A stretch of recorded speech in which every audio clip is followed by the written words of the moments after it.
artista cassiense Celso de Oliveira, esse gênio das artes plásticas, está colocando à venda uma de suas obras, um quadro que foi totalmente restaurado por ele. Visitamos o Celso, fizemos essas imagens que vocês vão acompanhar aí na tela. Esse é o quadro que está à venda. Nesse período de pandemia, com tantas dificuldades para todos, o Celso ficou sem emprego e com o dinheiro da venda dessa obra, ele acredita que vai conseguir custear algumas despesas e compromissos financeiros. Se você admira as obras do Celso e gostaria de possuir uma delas, essa é uma chance única. Entre em contato com a nossa produção pelo celular 359 9949 4500 e vamos te dar mais informações e também os contatos para que você possa falar diretamente com o Celso. E agora nós vamos nos despedir de vocês relembrando uma matéria muito bacana, uma entrevista que a DTTV fez, um DTTV Visitas, lá na propriedade do Celso há algum tempo atrás. O Celso é uma pessoa muito especial, tem alma de artista, um grande ser humano, que escolheu para a sua vida um estilo de vida natural, um estilo de vida muito diferente da correria do dia a dia que a gente vive. E é uma lição, sempre uma grande lição, um grande aprendizado, visitar o Celso e rever essa entrevista. A gente só tem a crescer com o seu conhecimento e também com a sua visão de mundo. Com vocês, Celso de Oliveira, mais uma vez na tela da DTTV. E o DTTV Visita de hoje está super especial, pois nós viemos conhecer aqui um ponto turístico de Cássia e, mais que isso, o conceito e o estilo de vida. Então, vem com a gente!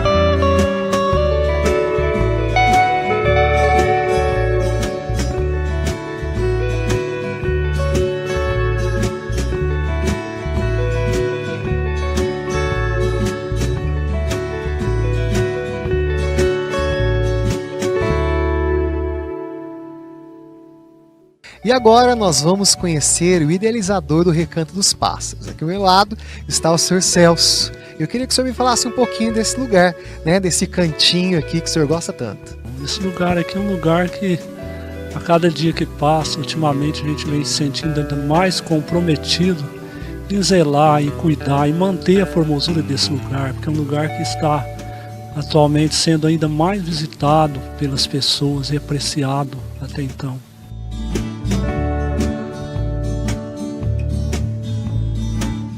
Começando por aqui, por esse vaso, eu construí esses vasos de pedra. Aqui são 7 colunas de pedra. Tem essa aqui, tem as demais, depois aquela que é a 7ª. Em cada uma dessas colunas tem um vaso. E esse vaso ele está plantado em várias espécies de cacto de formato redondo, que dão flores muito lindas, flores que só abrem à noite. Depois, em seguida, a gente tem aqui o Lago dos Peixes. Aquela água que você vê fluindo ali é uma água que nasce logo aqui na entrada, uma água de mina, saudável, que a gente aproveita também não só para o criatório de peixe, como também para irrigação. Eu uso essa água para irrigação ali na horta de plantas medicinais. Em seguida, o Jardim dos Cactos, são várias espécies de cactos aqui que vocês vê. Esse é o cacto verde e amarelo, tem gente que chama ele de brasileirinho, eu acho que deve ser esse nome. E esse outro aqui é bem interessante, tem o nome de xique-xique. É originário lá do Nordeste, lá das regiões áridas da Bahia. E aonde normalmente o senhor consegue as mudas desses cactos aqui, por exemplo? Gastou bastante tempo para se conseguir essas mudas. Cada uma delas tem uma história. Aquele lá chama Chapéu de Frade, aquele da coluna primeira. Um amigo caminhoneiro trouxe para mim da Bahia, veio de Salvador. E depois, em seguida, eu ganhei de presente um livro que fala sobre cacto e relata o seguinte: aquele cacto só é encontrado lá em Salvador, na região da Bahia. Aí um amigo trouxe para mim de Salvador. E esse outro aqui, essa espécie, eu ganhei da Dona Jane. Dona Jane, que é mãe do Patrick, professor de música. Ela cultivava lá uns cactos, aí chegou um dia que eu passei, não, eu quero te dar esses cactos, eu enjoei disso aqui, você leva, aí eu trouxe. E com muito carinho a gente cultiva aqui. Agora eu tenho me dedicado mais, ultimamente, ao cultivo das plantas medicinais. Não só dedicado no cultivo, como também a aprender os valores, né, da utilidade, que ultimamente muitas pessoas têm procurado as plantas medicinais. Então a gente tem que estar cada dia mais assim, inteirado do assunto, para poder estar passando informações. Não precisa ter passarinho na gaiola. Os passarinhos estão aqui ao lado cantando, os animais da natureza estão aqui sempre ao redor da casa. Então você vive bem, em harmonia com a natureza, com o todo. É uma flor que se abre ao amanhecer do dia, uma fruta que amadurece, é um passarinho diferente que aparece, um animal que aparece na horta, e você vive bem. A água da mina flui noite e dia incessantemente para o sustento das plantações, da família.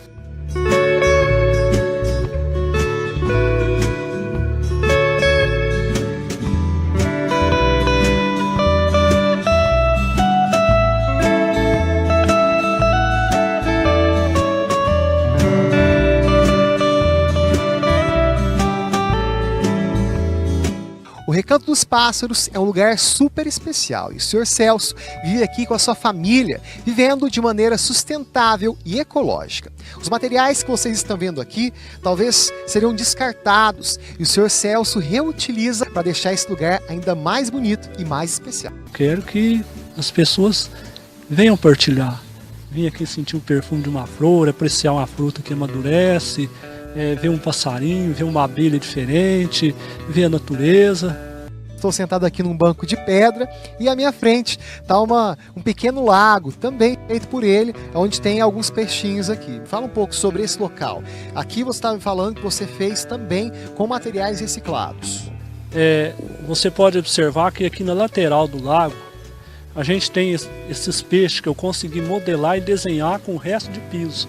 Eu pego o pedaço de piso e vou com um truquês picando os pedacinhos e consegui modelar esses peixes para poder fazer parte aqui da ornamentação e da beleza desse lago. Isso aqui, na maioria, 60% são materiais reciclados, né? Umas decorações que eu fiz aqui ao lado do Poço dos Peixes, com sobra de azulejo que os pedreiros às vezes jogam fora, sobra de pedra de construção. Então eu edifiquei todas essas colunas, os vasos de pedra, né? Então é sempre assim, o pedreiro termina uma casa, sobrou uns pisos, tem umas pedras, tem umas coisas que eu vou jogar fora, não presta, eu vou lá, pego, trago, vou guardando. A exemplo dessas manilhas que você vê aqui com esses vasos, quando foi o início da construção aqui do loteamento, o pessoal estava pegando essas manilhas e jogando fora, passando o trator por cima, quebrando, jogando. Eu fui lá, conversei com o cara que é o encarregado, falei, mas o senhor vai jogar fora, não vai utilizar essas manilhas? Ele falou, não, você está jogando fora, não serve para nada. Eu falei, não, então o senhor permite que eu possa usar, eu posso levar? Ele me deu. E foi onde que eu fiz esses vasos. Tem um amigo meu que mora em Passo, ele tem um consultório aqui em casa. Ele vem para cá todo final de semana trabalhar, ele é dentista, vem ele e o filho dele. Então um dia ele veio e falou para mim, olha, eu trouxe para você uma apostila. Ele conseguiu ir lá no computador, acessou lá, bateu as teclas e tirou uma apostila que falava sobre pitaia. Olha, é uma fruta muito interessante a pitaia. Você lê e presta bem atenção nisso. Aí quando foi uma outra semana seguinte, ele trouxe para mim, falou, eu trouxe para você uma muda de pitaia que vai ser o início para você cultivar. Agora, no início das águas, a pitaia está na fase de florescimento e frutificação. É um período que dura entre 3 a 5 meses, ou seja, ela começa a florescer, assim que a flor abre, antes de escurecer, ela já faz a polinização. Em seguida, ao decorrer da noite, os agentes polinizadores da noite, e depois, quando amanhece, ela permanece um pouco ainda mais aberta, e em seguida a flor morre e forma-se então o fruto. E a partir daí eu, por minha conta própria, fui buscando, se inteirando mais do conhecimento, praticando, até que chegou nesse ponto aqui, né? A gente poder ter esse cultivo de pitaia, e eu até tenho uma foto guardada com ele, a primeira muda de pitaia que ele trouxe para mim. E assim, é uma pessoa que eu tenho por ele uma consideração. Se eu falar que ele é meu amigo, a palavra amigo é pouco para expressar o quanto valioso ele é e foi ao longo da minha vida. Para você ter uma ideia, a araruta já era usada pelos indígenas aqui do Brasil antes da descoberta.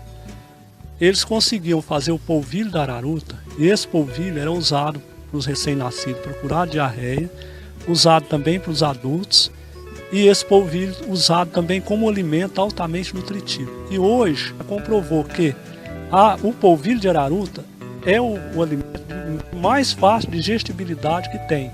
Ou seja, pessoa idosa, com enfraquecimento, com debilidade, que não consegue alimentar, é fazer uso do polvilho de araruta.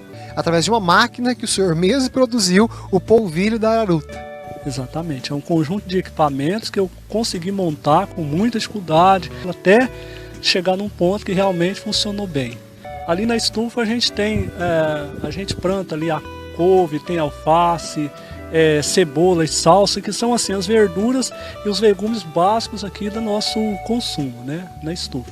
E depois aqui ao nosso lado, dando continuação aqui nas plantas medicinais, são várias espécies de plantas aqui. A gente tem o manjericão, tem a manjerona, tem o açafrão, tem canela de velho, tem cavalinha, tem um monte de coisa. Além dos peixes, as abelhas, a gente cria as galinhas. Por quê? Eu pego o esterco das galinhas e faço uma compostagem juntamente com as folhas que caem das árvores aqui dos arredor. Eu junto tudo, o esterco das galinhas e das árvores que caem as folhas, e esse esterco eu vou automaticamente distribuindo nos canteiros. Então até hoje, com muito gosto, com muito carinho, a gente ainda cultiva, porque as abelhas indígenas sem ferrão, muitas dessas espécies já foram extintas da natureza. E hoje a gente cria aqui elas, não assim com o intuito assim, de ter o mel, de tirar o mel, mas só pelo prazer e o gosto de conservar as espécies e poder mostrar para a geração vindoura. E com outro objetivo, a gente precisa das abelhas para polinizar. Sem as abelhas não tem maçã, não tem arroz, não tem feijão, não tem laranja, não tem nada.